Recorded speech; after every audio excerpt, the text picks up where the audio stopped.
मनोहर लाल, ओ मनोहर लाल जी, बताइए क्या काम है। ये मनोहर लाल का घर है? जी हाँ, ये मनोहर लाल का घर है। मनोहर लाल मेरे पिताजी का नाम है। क्या आप बताएंगे कि हुआ क्या है? अपने पिताजी को बुलाओ, हम उन्हीं से बात करेंगे। पिताजी तो यहाँ नहीं आ सकते। अगर आपको पिताजी से मिलना है तो आपको ही पिताजी के पास जाना पड़ेगा। हाँ तो बताओ, कहाँ है तुम्हारे पिताजी? हम ही जाके उनसे मिलते हैं। भगवान के पास। अगर आपको पिताजी से मिलना है तो आपको भगवान के पास जाना पड़ेगा। हमसे ज्यादा जबान न लड़ाओ, ठीक है? जितना पूछा जाए उसका सही सही जवाब दो और जितना बोला जाए उतना कान खोल के सुनो। लेकिन हमारे पास तो कान ही नहीं है। तुम लोग नहीं सुधरोगे बेटा। अब जितना कह रहे हैं उतना सुनो।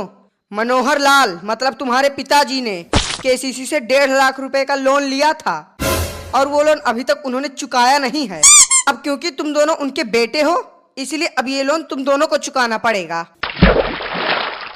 लेकिन जहाँ तक मुझे पता है भैया ने तो 1 लाख रुपए का लोन ले रखा था। ये 1.5 लाख कैसे हो गया? तुम्हारे बाप का राज है क्या जो सब कुछ तुम्हारी मर्जी से होगा? लोन का ब्याज भी तो लगेगा कि नहीं? वैसे आपकी तारीफ। अब आपको जो तारीफ करनी हो कर दीजिए। खुद के मुंह से खुद का तारीफ करना सही थोड़ी लगता है। अरे सन की बुढ़ऊ, आपकी तारीफ मतलब कौन हो तुम? क्या नाम है तुम्हारा? मेरा नाम सनोहर लाल है। मनोहर लाल मेरे बड़े भैया थे। हम फिर से बता रहे हैं कि ये लोन तुम दोनों को चुकाना पड़ेगा और अगर ये लोन तुमने इस साल तक नहीं चुकाया तो हम तुम्हारे इस घर पर कब्जा कर लेंगे। बाकी अब हम चलते हैं। लोन, कर्जा, दुख, दर्द, गरीबी, बस यही सब देकर तो पिताजी गए हैं। बाकी और कुछ अच्छा भी दिया है उन्होंने? मैं नहीं भरने वाला ये लोन। ये सारा का सारा लोन यही छोटा भरेगा। मैं अकेले ही क्यों भरूं? पिताजी की सभी चीजों में हम दोनों का बराबर का हिस्सा होता है तो इसमें भी बराबर होना चाहिए। आधा नहीं, अभी पौना हिस्सा हो जाएगा। जब पिताजी की तबीयत खराब थी तब अस्पताल का पूरा खर्चा मैंने ही उठाया था। अब लोन चुका के कंगाल नहीं होना मुझे। आखिर मेरी भी बीवी है, बच्चा है, उनका क्या होगा? हाँ और नहीं तो क्या, उस टाइम खर्चा इन्होंने किया था और बाबूजी की सेवा मैंने की थी। हाँ तो धन के लालच में की थी बुढ़ऊ की सेवा कि मरते मरते बुढ़ऊ सारा धन तुम दोनों के नाम कर जाएं और हमें फूटी कौड़ी भी ना मिले। तुम ही कौन सा दूध की धुली हो? किसी तरह से बाबूजी को बहला फुसलाकर उनका 15 बीघा जमीन अपने नाम पे करा चुकी हो। अब बस यही एक घर बचा है, वो भी ले लो। हाँ तो लूंगी ही। 15 क्या 25 बीघा जमीन होती तो वो भी ले लेती। साल के 365 दिन इस भट्टी जैसे किचन में खड़े होकर खाना बनाना पड़ता है मुझे। तुम तो बस बैठकर रोटी तोड़ना जानती हो। बस बहुत हुआ छोटी। अब अगर एक शब्द भी तूने मेरे या मेरे पति के खिलाफ बोला तो मैं अभी के अभी तेरी जबान खींच लूंगी। आप तो बोलो ही मत भाभी। ये सब कुछ आपकी वजह से ही हो रहा है। जिस दिन से आप इस घर में आई हो उस दिन से हमारा बुरा वक्त शुरू हो गया है। पता नहीं कौन सा मनहूसियत भरा चेहरा लेकर चली आई हो घर में।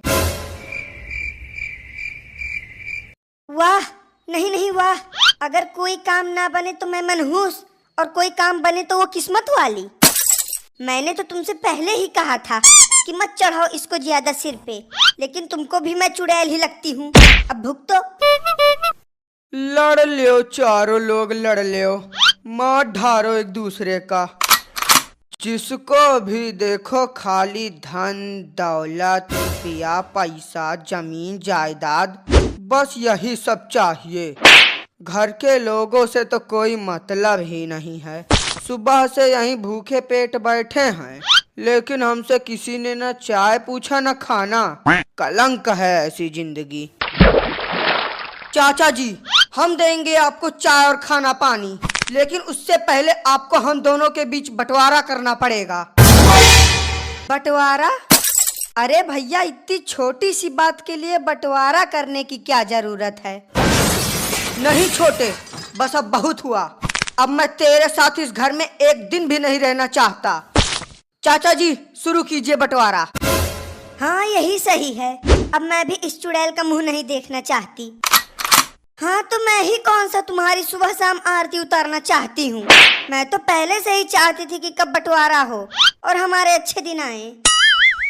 जब सभी की इच्छा है अलग होने की, तो हम क्या ही बोल सकते हैं। आओ सभी लोग बैठो, कर देते हैं बंटवारा। और बुढ़ऊ, एक बात कान खोल के सुन लो कि बंटवारे में सबको बराबर हिस्सा मिलना चाहिए। अगर किसी को कमियां ज्यादा दिए तो तुम्हारी खैर नहीं। कहाँ आकर फंस गए, अब तो हमारा बचना ही मुश्किल है। ठीक है, सबको बराबर हिस्सा मिलेगा। तो सबसे पहली चीज, तुम्हारे पिताजी का पैसा। तुम्हारे पिताजी के बैंक में 201 रुपए थे। अब इसमें आधा आधा कर लो। 201 रुपए? तो ठीक है, 101 रुपए हमारे और 100 रुपए छोटे के। हमारे 100 क्यों? 100 तुम्हारे और 101 हमारे। फिर शुरू हो गए तुम लोग। मतलब 1 रुपए की शांति नहीं है मन में। ये नहीं कि चलो 1 रुपया कम ले लेते हैं, आखिर क्या ही हो जाएगा 1 रुपए से। एक काम करो, वो 1 रुपए हमें दे दो, हिसाब बराबर। अब दूसरी सबसे बड़ी चीज है घर। अब तुम सब देख लो कि घर का बंटवारा कैसे करना है। चाचा जी, घर के बंटवारे में 2 कमरे मुझे चाहिए और बाकी जो 1 कमरा बचेगा वो भैया लेंगे। 1 कमरा ही क्यों छोड़ रहे हो हमारे लिए? वो भी ले लो। हमारा तो कोई हक बनता ही नहीं है। रह लेंगे हम लोग फुटपाथ पर। चलो भला इसी बहाने भिखारी लोग मान तो गए कि उनका असली घर फुटपाथ है। देखो बच्चों, हमारी बात सुनो। 3 कमरे में से 1 कमरा तुम रख लो और 1 कमरा तुम रख लो। बाकी तीसरा कमरा हम ले लेंगे।